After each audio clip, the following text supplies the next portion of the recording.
Hey folks, this is Matt once again, and welcome back to another review.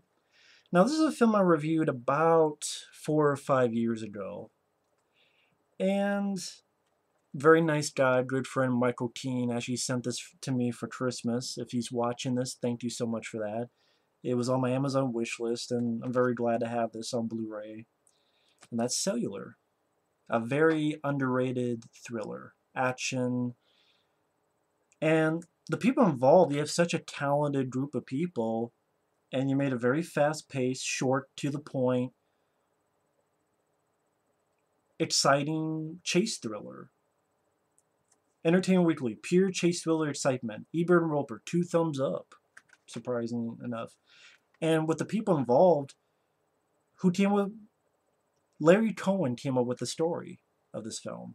And then on the featurette, it says he's a co-screenwriter. It doesn't say that on IMDb, but in one of the featurettes, they have Larry Cohen talking about it, and it mentions him as co-screenwriter. But on here it says story by. And I could see that. I could definitely see that. Because Larry Cohen, when he directed The Stuff, to The Winged Serpent, his hand in the Maniac Cop films, he didn't direct them, but his hand in those movies, and his hand in Phone Booth. A lot of those movies have a certain concept that's very interesting. And that's one thing I like about Larry Cohen, whether he's writing or directing or just story-wise. He creates these concepts that I find very intriguing. Like Phone Booth, what happens if you're stuck in a phone booth and a sniper, and throughout the film you're pretty much going from asshole to shedding your soul to the world. Yeah. Colin Farrell's best performance in my opinion. I'm not even a big Colin Farrell fan, but Phone Booth, easily his best performance in my opinion. That and Tigerland. And this one, it's sort of, well, it's nothing to do with a sniper. The story's very simple. You have Chris Evans, who would later be Captain America, as a normal guy who is trying to get with her sort of ex-girlfriend, and he talks with his buddy, played by Eric Christian Olsen. He driving away from the pier, and he gets a phone call from a woman, played by Kim Basinger. And the woman has been kidnapped by the bad guy, played by Jason Statham. And the phone has been smashed, but Kim Basinger is able to get some wires together, and as random chance and luck would have it, it picked up a phone, and it happens to be this guy's phone. So what would you do if you're driving one day and you answer your phone and it's a woman saying, I've been kidnapped, they're going to kill me, they're going to kill my son, you need to help me. What would you do? And you can't hang up because she might lose you.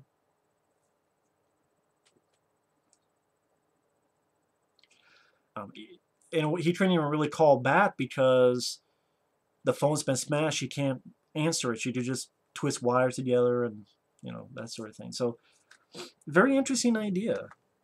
If the signal dies, so does she. And like the back here says, having been kidnapped at gunpoint, locked in an undisclosed attic, she pleads with Chris Evans' character to get help before her abductors return to kill her. With no way of knowing where she is, and with the battery in his cell phone dying, quickly, he's plunged into a relentless, high-stakes thrill ride through a world of lies and murder in this suspense thriller. And the cast do a great job. Like I mentioned, you got Chris Evans, which Chris Evans is a guy I was kind of shady on, but I did not like his voice acting as Casey Jones in the CGI TMNT movie in 2007. But even when I first saw this, I thought, well, this is a good one. This is a good movie. Even back when I saw this around 2004, I thought he was good. The fact it's Captain America doing it is even better. But yeah, Chris Evans, he's one of those actors, as the years have gone on, I've grown to like more and more. And he does a really good job in the flick. Kim Basinger, some people don't like her because she feels she stutters too much. But I'm like, she's scared, and I didn't bother me. Kim Basinger, I thought, did fine. It got on some people's nerves, as I saw on IMDb and some of the comments. I disagree. Jason Statham, nice to see him as a bad guy. Sally, I thought he did a better job as a bad guy here than Furious 7. He wasn't that bad in Furious 7, but I thought he did better in this movie as a bad guy. So it was cool. One of the first instances to see him as a bad guy. William H. Macy as a good cop who he's bored with his job and he's about ready to get out of it because his wife is forcing him to do this day spa thing. But he gets word from Chris Evans, who comes in one day. He's got the phone and says, hey, this woman says she's been kidnapped. Can you help her? And just all the events through this roller coaster ride that Chris Evans' character goes on. And it's a fun ride. It's a fast-paced movie. It's an hour and 30-some minutes. I don't think it overstays its welcome at all. Directed by David R. Ellis, who is missed. I liked him as a director. And from all the features and interviews and commentaries, he seemed like a really nice guy, too. Because David R. Ellis, he did Final Destination 2, which is my favorite, and to be the last good Final Destination. I liked the first two. After that, I thought they went kind of limp. But I liked the first two, and the second one is my favorite. I thought David R. Ellis did a really good job. That opening scene alone in Final Destination 2 is fantastic. He did Snakes on a Plane after this, which I have fun with. I saw it in the theater. I liked Snakes on a Plane. I think I reviewed that on my channel. I can't remember now, but I think I did. Maybe not, but if I did, one day I will. I'm not sure I did. Well, anyway, if I didn't, one day I will. He also made Shark Night 3D. I did not care for that movie at all. That was really lame. I'm like, this is a PG-13 3D shark movie. This sounded to the guy who likes Jaws 3D. But even the plot for Jaws 3D made more sense, because the plot for Shark Night 3D was these yokels letting the shark loose in this sort of lake, or sharks in this lake, because they want to film snuff reality films to sell in the black market. And I go, what? This is like, so is Jaws beats video violence? What? You made Jaws beats video violence. So it's Video Violence 3. If you don't know what that is, look up the Cinema Snobs review of Video Violence 1 and 2. But fucking shit. I mean, but it's sad that he passed away. He seemed like a really nice guy, and I liked the majority of his movies, and he did a really good job with this. But yeah, it goes at a very fast pace. Get more in depth on it. I thought that it didn't take too long for it to get started. She's a teacher. Her son goes to school. And pretty quickly, Jason Statham and his crew come in. They shoot the housekeeper. They kidnap her. They smash the phone that's in the attic she's in. Meanwhile, Chris Evans, who's broken up with this girl, tries to, hey, I'll do this stuff for you, and we can talk later. And again, Chris Evans is driving home, and she randomly gets called by Kim Basinger. And of course, I mean, if you did a random phone call, would you believe it at first? So I like when Chris Evans goes, oh, that's nice that the kidnappers to give you a phone. And he's like, don't hang up, and I might not be able to get anyone else. And hey, just hand, come on, you can't be selfish enough. Just hand your phone to an officer. He said, okay. Okay, so he does that, or he tries. He gets to William H. Macy, and gives the phone to Macy, but then these thuds, a fight breaks out, and he trying to go upstairs to get to more cops, but he can't because the signal will be lost.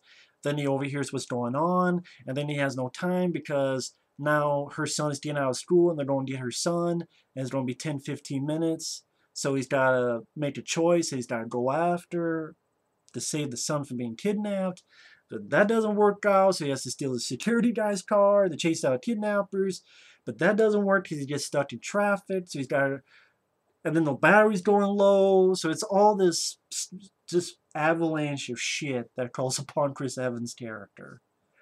And it's fun. It's a fun thriller. You know, he has to drive through this construction. Oh, you don't owe me one. And goes to this construction site and gets a gun and has to hold up a cell phone place just to get a battery charger. He's like, who's going to give me that goddamn charger? Hero. And later on, you find out he actually paid for the charger. And it cuts into William H. Macy looking into this, and wait a minute, something's off about this. Chris Evans one time goes to the airport, and you have this asshole lawyer guy, and like his phone and this other signal's being mixed up, and the lawyer won't get off his shit, and that's fucking up his phone.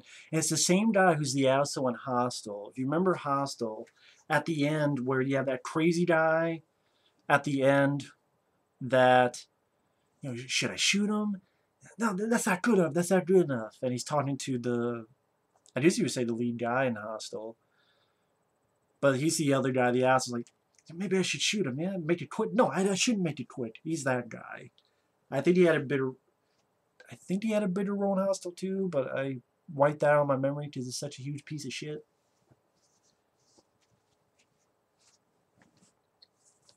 I know I've seen him in other movies. But anyway, he's got to hold up the guy to make him stop. Then his car gets fucking hit and blown up, so he's got to steal the asshole's car. It's just all this whole conundrum he's got to go into, where it's just one thing after the other after the other. It never lets up. The pace never lets up, and it's going to so many different locations. It never is boring. It doesn't stall. It doesn't get tedious. Same old, same old.